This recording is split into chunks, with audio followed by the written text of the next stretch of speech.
So I'm Joyce. I've been working for iLearner for about over 5 years and also for Seven Springs Education. I have excellent knowledge of students both in the UK and Hong Kong and also the education systems in both Hong Kong and the UK. So if you have any questions, feel free to ask us. We'll respond to them later, and so will Jackie. I'm going to talk about how to communicate with school teachers.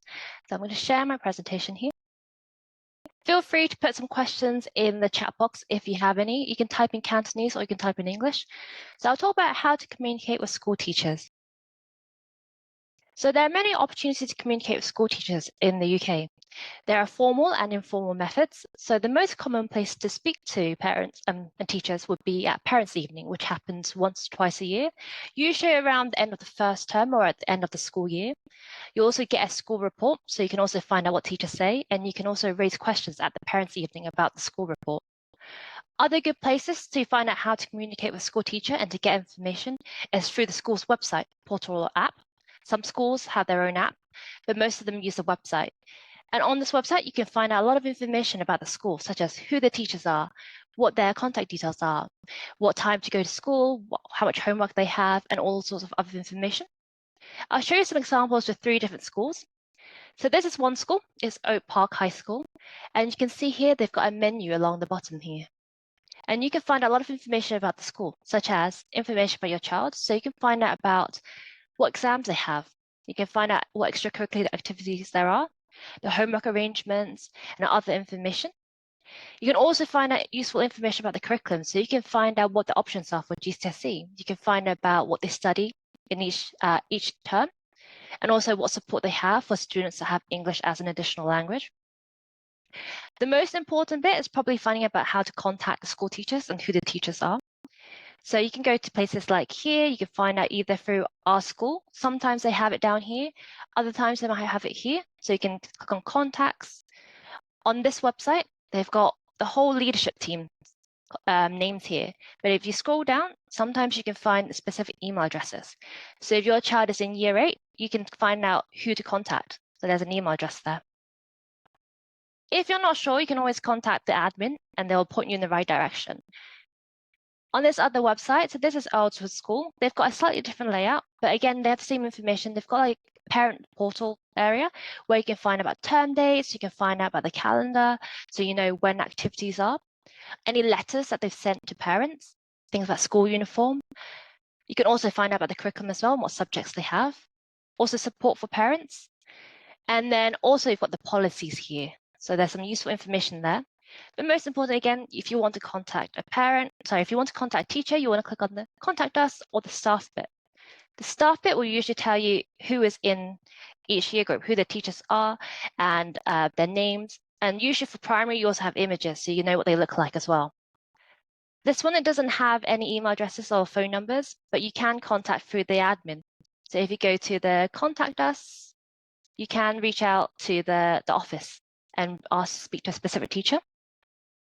Again, here is a different website. Similar thing, they've got curriculum. You can find out about different year groups and what they learn. They have a parent section with all the important information. And you can also contact them through here. Going back to the presentation, so here we've got also other opportunities that you can talk to a teacher would be during informal times. So these are times where it's like the drop-off or pick-up time at the beginning or the end of the day. So this is usually common if you are in primary school. So your child's in primary school, you can speak to teachers at the end of the day or at the beginning. You can also talk to teachers after school clubs and breakfast clubs. As these are informal times, the teacher may not expect you. So don't be too shocked or upset if they don't have an answer for you or if they don't know what to say. You can use this opportunity to schedule another meeting with them, maybe after the school day or at another time or the following week. You can also call the reception and ask to speak to a specific teacher. You can get the school's name either from the website or from your child. And you can also communicate by email or letter. This you can also give your child to drop off and ask them to return back to you in writing.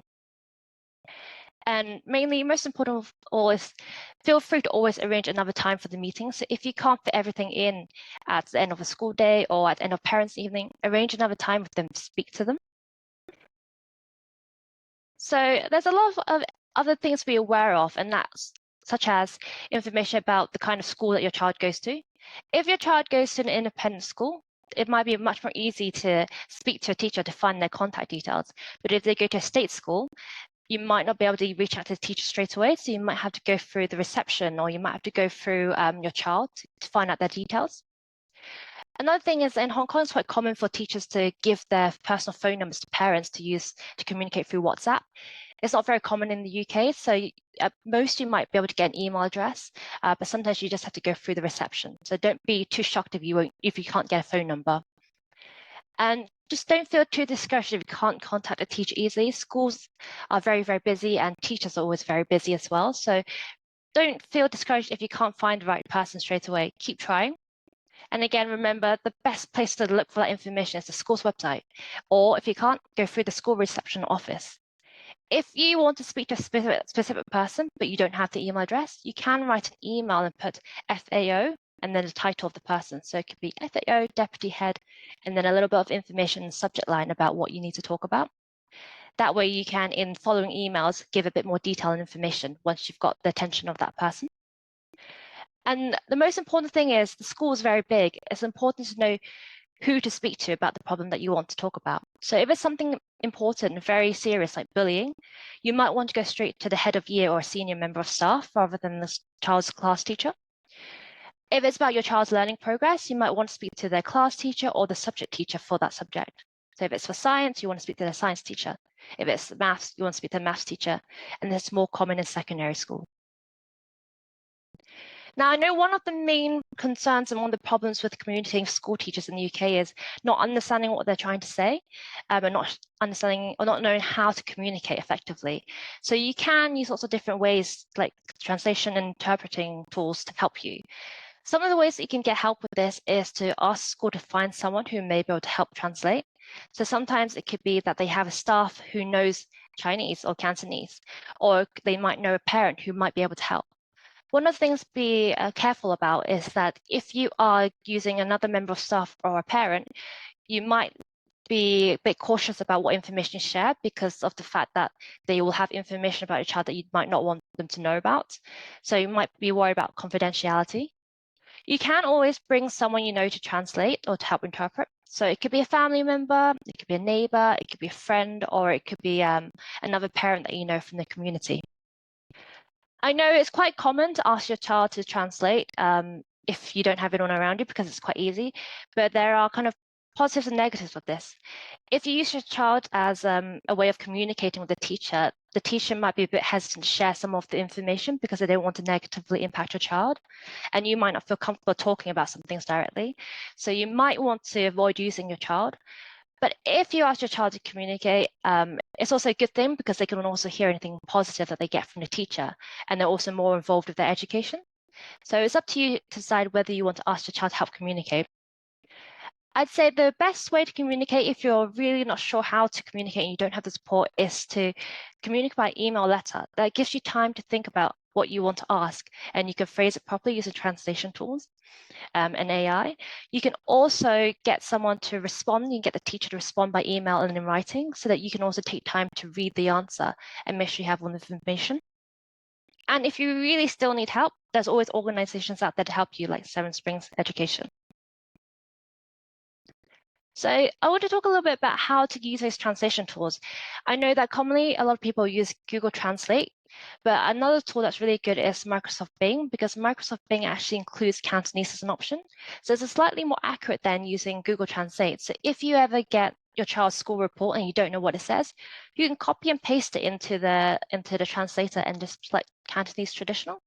You can also pick Chinese traditional, and that will give you a slightly different answer, but that'll give you a better idea of what the teacher's trying to say. And you can also then write something back and send it back in an email or in writing, in a letter. You can, if you have access to AI tools, you can use ChatGPT and Gemini. They're much better because you can copy large amount of information in there, and you can even ask it very basic questions, and it can help you pick the information from a very long and detailed report.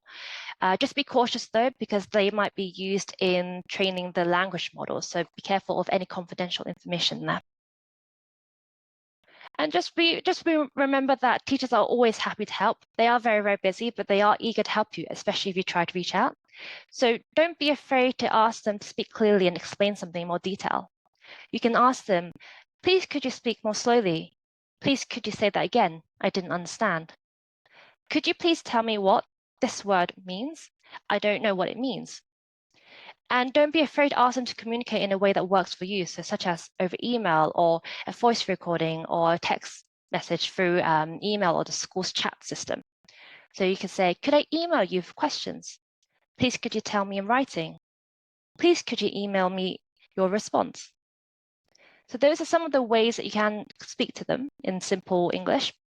But there are also some template phrases you can use, such as, I am someone's mom or dad. I have some questions about his or her homework, performance, school report, or behavior.